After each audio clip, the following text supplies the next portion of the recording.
Bok svima, ja sam Bojan iz Don Quixota i dok naši konji uživaju na paši, mi se hladimo u šumi i igramo eko kviz.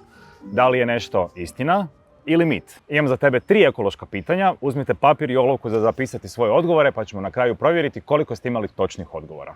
Ajmo krenuti. Žvakaća guma se u prirodi može jako brzo razgraditi. Mit ili istina?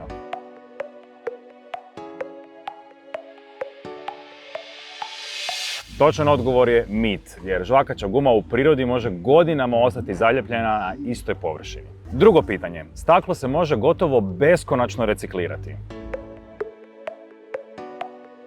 Istina ili mit?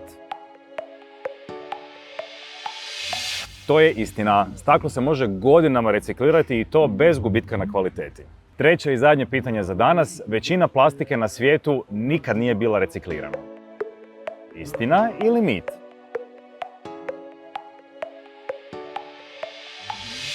Da, to je nažalost istina. Većina plastike na svijetu samo završi na odlagalištima otpada.